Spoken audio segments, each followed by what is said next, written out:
नमस्कार दोस्तों, आज हम आपको राजा हरिश्चंद्र जी की कहानी से अवगत कराने जा रही हूँ कि कैसे उन्होंने इंद्र जी के द्वारा ली परीक्षा को पूरी सत्यता और निष्ठा के साथ संपूर्ण की। आप इस कहानी को अंत तक जरूर सुनिएगा और वीडियो को लाइक, चैनल को सब्सक्राइब कीजिएगा और कमेंट बॉक्स में अपनी राय जरूर लिखिएगा। एक बार अयोध्या शहर में एक राजा रहा करता था जो बहुत ही प्रतापी और साहसी था। उनका नाम राजा हरिश्चंद्र था। उनको सभी लोग राजा सत्यवादी हरिश्चंद्र के नाम से बुलाते थे, क्योंकि हरिश्चंद्र जी ने अपने जीवन में हमेशा सत्य और धर्म का पालन किया था। राज्य में सभी लोग अपने राजा हरिश्चंद्र से बहुत खुश थे और उनके राज्य में सभी लोग बहुत खुशी से रहा करते थे।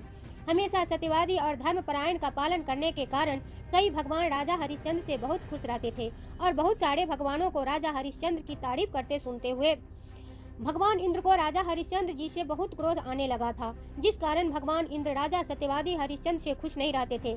जिसके बाद भगवान इंद्र ने सत्यवादी राजा हरिश्चंद्र जी एक कठोर परीक्षा लेने का निर्णय किया। कारण उन्होंने भगवान विश्वामित्र को अपने पास बुलाया और उनसे कहा, तुमको अयोध्या के राजा सत्यवादी हरिश्चंद्र की परीक्षा लेनी है। जिसके बाद भगवान विश्वामित्र जी भगवान इंद्र की आज्ञा का पालन करते हुए सत्यवादी राजा हरिश्चंद्र की परीक्षा लेने के लिए तैयार हो गए।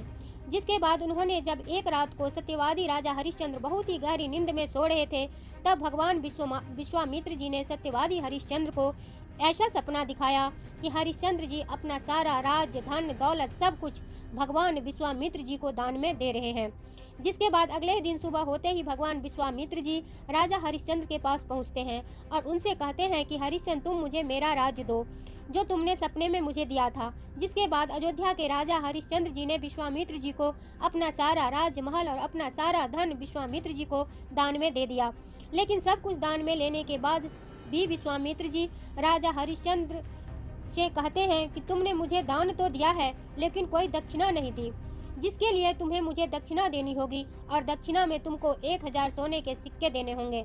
जिसके बाद राजा हरिश्चंद्र भी भगवान विश्वामित्र जी से कहते हैं कि मैंने तो अपना सब कुछ आपको दे दिया है, अब मेरे पास दक्षिणा देने के लिए कुछ भी नहीं है, लेकिन आप मुझे 1 महीने का समय दें, जिससे मैं आपको आपके मांगे हुए 1000 सोने का सिक्के दे दूंगा। जिसके बाद राजा हरिश्चंद्र जी दान में अपना सब कुछ देने के कारण अपनी पत्नी और बच्चे के साथ अयोध्या को छोड़कर चले आते हैं। कुछ दिन की यात्रा करने के पश्चात वह काशी नगर पहुंच जाते हैं। बहुत से लोगों को मानना यह है कि काशी नगरी भगवान शंकर जी के त्रिशूल पर बसी हुई है और काशी में ही भगवान निवास करते हैं। काशी पहुंचकर राजा हरिश्चंद्र जी अपने पत्नी को एक बहुत ही अच्छे ब्राह्मण व्यक्ति को सौंप देते हैं और अपने बच्चे को भी अपनी पत्नी के साथ उसी ब्राह्मण व्यक्ति को सौंप देते हैं। जिसके बाद राजा हरिश्चंद्र जी वहां से चले जाते हैं।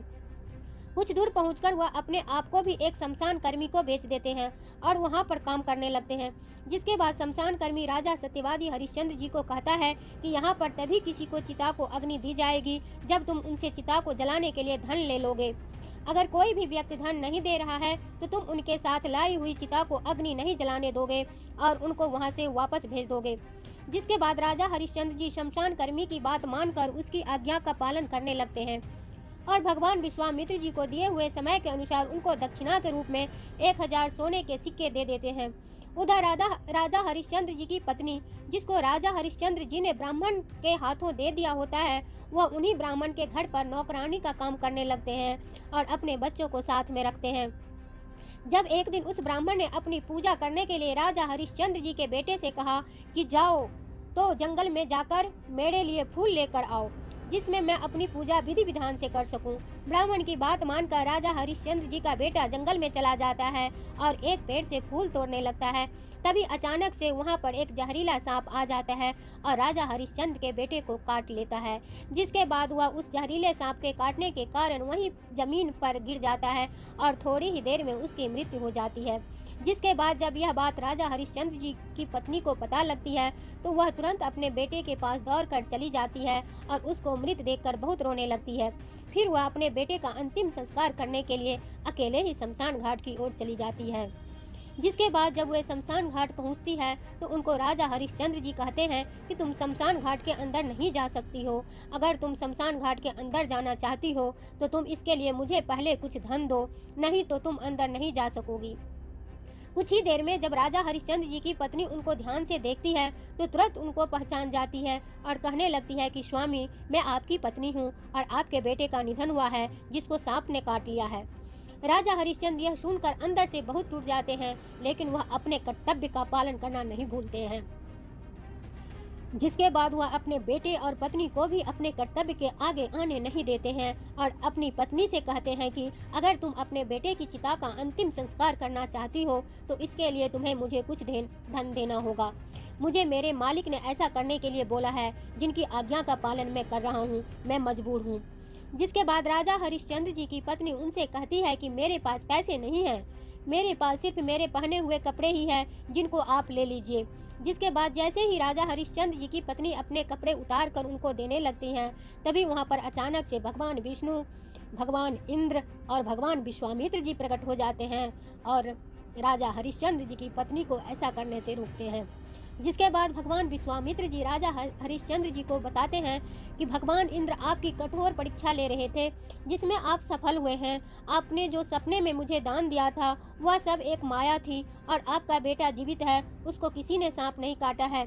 यह सब एक माया का खेल था, जिसके कारण आप लोगों को ऐसा लग रहा था कि यह आप लोगों के साथ सच में हो रहा है। आप जिस शमशान कर्मी के यहाँ पर काम कर रहे थे वह कोई और नहीं है, बल्कि वह हमारे भगवान धर्मराज जी हैं।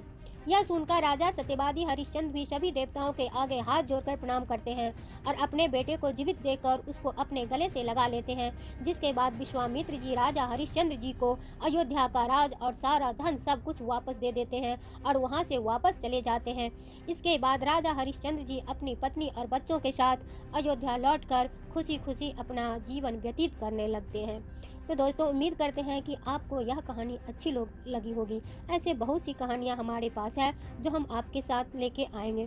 तो दोस्तों, अंत तक बने रहने के लिए धन्यवाद और जाते जाते वीडियो को लाइक और चैनल को सब्सक्राइब जरूर कर लीजिए और कमेंट बॉक्स में अपनी राय जरूर लिखिए और दोस्तों ऐसे कहानी को अपने दोस्तों के साथ जरूर शेयर कीजिए। धन्यवाद।